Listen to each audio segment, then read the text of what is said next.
Hi, welcome to Ginger Snapshots. Hey, this week I want to talk to you about my plans for my first studio. And I mean my plans, not my first studio. All right, let's get started. So with my first studio, my first episode, let's go back up a little bit. My first episode, I talked about my process of becoming a photographer and that type of thing. The second one was, I'm a photographer, now what? And in that episode, I talked about how what genre, where I was going to do it. So I don't want to repeat all of that. So let me just say that I had made up my mind that I was going to do newborns and then later on headshots, that I was going to do a studio work, inside work with studio lighting, and that I wanted to do it from somewhere on my own property. I didn't want to rent a commercial space yet. So we got all that planning out of the way, and so this is where we pick up. So when I had done that, I tried to evaluate what did I have and what could I use with what I had. And I think that's good life principle with anything, to evaluate what you have and how you can use what you have. And I think that sometimes I forget that personally, so that's why I'm throwing that little tip in there. We always have a little bit more than what we think we have. So I knew that I had a spare room that I could use, and I also have a garage, a small backyard. So that's the ideas that I was tossing around.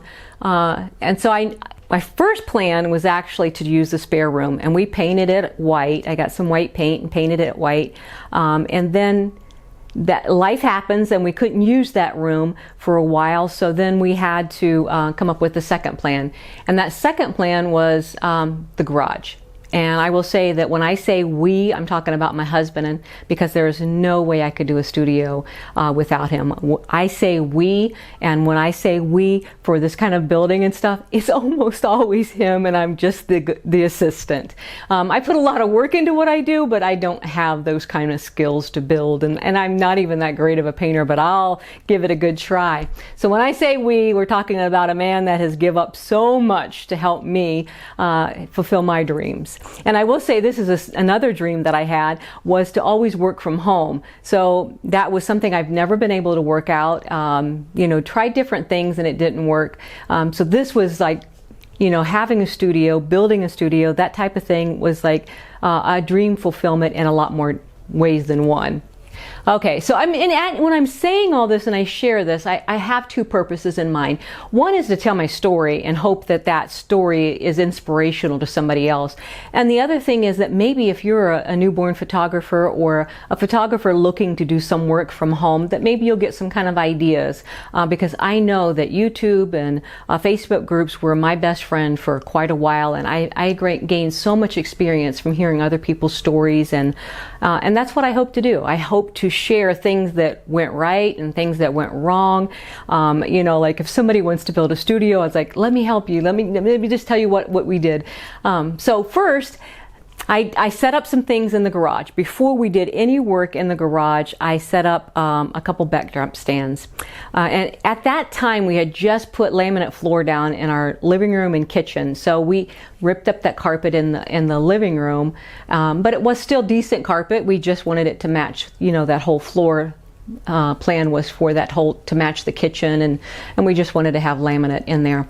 So we took that carpet and we set it outside in the garage, laid it on, it's a 2-car garage, so we had half of it, and one half was really my studio space and the other half was a work in progress. My husband's still had tools out there, so we hadn't figured out what we were going to do with that yet, and the plan was to build a partition to maybe have a space for all of his tools and things like that.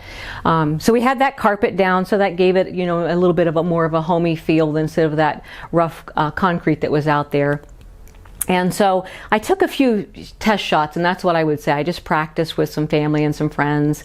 I guess my first real shoot would probably be my stepdaughter and her maternity pictures. She had actually went out that day and had her real maternity pictures taken by my other daughter that's a photographer, a very good photographer, and she does a lot of work outside, predominantly all outside. And she had some beautiful pictures done with her, and so I was safe in experimenting, I guess, with my little garage space with her. And so I took those pictures, and the first thing I learned was, wow, I need more lights, because at that time I had my constant lighting, like which is on me today, and I had one strobe light, and that was all I had that was really effective. I was still experimenting with what kind of light modifiers I wanted to use, and let me tell you, there's a million different light modifiers. You wouldn't think it'd be that hard, but softboxes, umbrellas, shoot-through umbrellas, PLM umbrellas, just a whole gamut of things that you can use. And I ended up buying a wing light modifier, a wing umbrella, which actually worked pretty good. But at the time, what I had set up did not light the background at all, and I had her on a white backdrop, and it was not lit whatsoever. And when I did that, I guess in that garage, I realized two things: that I needed more lights, and that helped me. You know, you're not going to know that until you experiment, and buying lighting is really dependent on the space that you're using. The second thing I learned was how much color affects photography, because this was all had been painted, and we had not painted the garage yet at this time. So when it was painted tan, even the ceiling was tan, and this was before we moved in, and we just, like I said, we hadn't painted it yet. I don't know of anybody that has a tan ceiling, but so there was no light bouncing that was good, clean light. So actually, when the light would bounce on her, it created a color cast. So the shadows were terrible because my light placement was terrible. There was not enough light on the backdrop, and then the light that was bouncing on her was creating a color cast. So it was kind of terrible. But it did show me, and it was my first setup inside of our garage, I should say. And it was quite different. I had set up some studio spaces like at our church, and in that room, that spare room, and things were a lot different. So anyways, I knew that we would have to start making some plans of what we would actually do. So our first plan was definitely to paint it, and we went and bought a nice paint sprayer and a whole 5-gallon bucket of white paint, and we had that ready. And then I knew that the floor would not always be great. Carpet works, but not always great with certain things like backdrops. Like when you roll this, like this backdrop as a cloth, and you roll that out on carpet, it doesn't lay flat. So I was trying to decide what I could do. The concrete in our garage was not even, so it wasn't great. And my plan was, like I'd ask a lot of different photographers, was to use wall panels, actually white wall panels, for a temporary time. You know, that you lay it out, and it creates a nice white floor that will create a little bit of a, maybe a light bounce, and just to create a nice flat surface without having to put floors down. I knew that if the garage was going to work out and that was going to be a permanent space, I wanted to put down laminate flooring or vinyl flooring, and that was just because it makes a nice floor. And that's actually what I have in my studio today, is a laminate floor.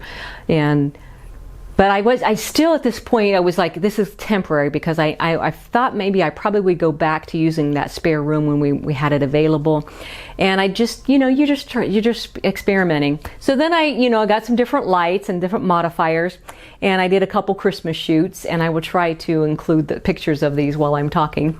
But I did a couple with my grandson with the Christmas kitchen, and I realized I needed to work on the lighting. Pulled in some neighbors and realized I needed to work on the lighting placement. And then I started to get better at it. I started to realize, the space and how far away to place my lights and the angle of light. And there's just so much to learning the angles of lighting and the placement of lighting that you just never would think. You can't just buy a light and stick it down. It really depends on where you place it, how high you place it, the angle you place it, how many you have, things like that. And so that was what I was working with, and I got to where I was using it okay. I then bought my opposing bed or bean bag that I was going to use for the newborns, and I set that out there on top of that carpet. I knew I had to get a good heating and air out there, so we had a gas line that we found that was actually already ran into the garage, so we bought a little gas heater, and it worked perfect. At that time, I'm like, I'll figure out AC later. The garage has no windows whatsoever, and even the garage doors had no natural light coming in. So with it being tan and no windows, it created a cave-like feeling. So there was a need to really get that dressed up and get it looking nicer. But at that time, I was like, I'm just going to practice. And so I had the little bean bag out there, and I made a PVC pipe frame, just a frame that would go around that posing bag, and practiced a lot, and with dolls mostly. I didn't actually ever have a newborn out there in that garage. So I was thinking, man, these pictures of these dolls look great. And I had so many pictures of dolls, it was crazy. But I learned my light placement, and I learned where the shadow was going and where the light was falling and things like that. But the funny thing is that garage was still a garage, and I still couldn't seem to get it. We took this foam spray and sprayed it all around the edges of the garage door. We had a backdrop in front of the garage door, so you really couldn't, if you walked in, you couldn't see that was a garage door. I had, another backdrop stand on one side. But my husband, he kept trying to have to use that garage for something, he's a do-it-yourself kind of person. He has projects, he builds things, he creates things. And so, and then something would need fixed, and it's like, I just need to I'll stay on this side, I won't touch your photography stuff. And so then, he'd have to pull something in there like the lawnmower to fix it or something like this. And this was all in the fall, winter time. And so then when that other garage door was open, the fall leaves would blow in. He'd get done with his stuff, close the door, and then I'd say, oh my gosh, I got to clean this up. And so then I would be cleaning up whatever had blown in.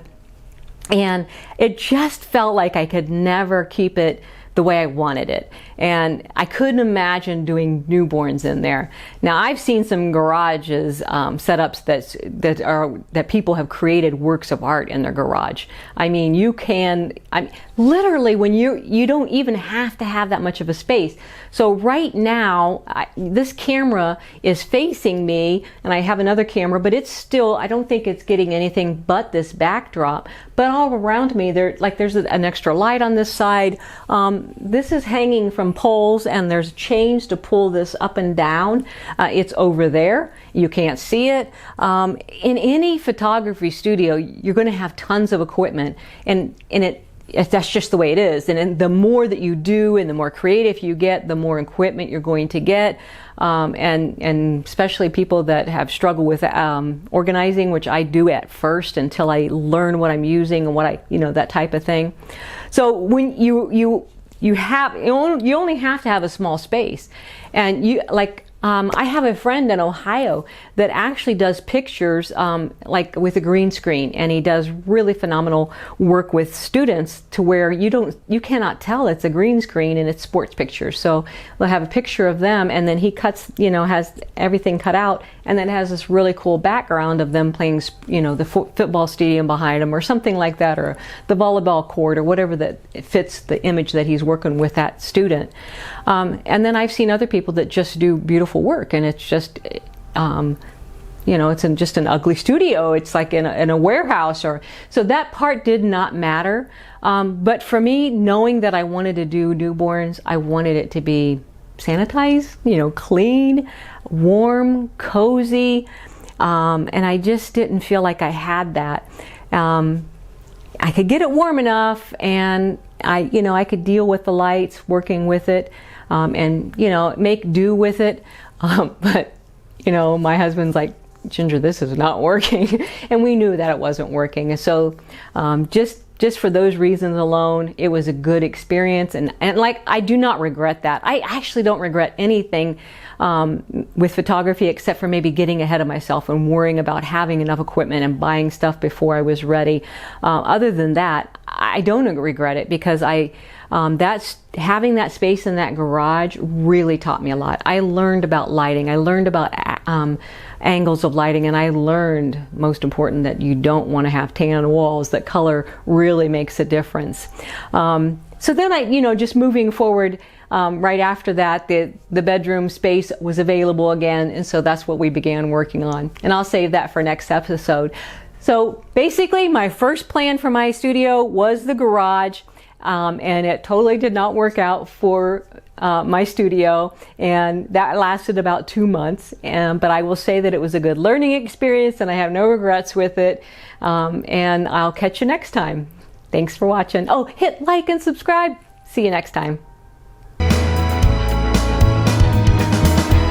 But it was such a good learning experience. I don't want to ever take that back, and I'm forever grateful for what I learned in that studio, what I learned about how much color affects indoor photography, and how much my husband loved me enough to give up his garage. That's a pretty good reason too.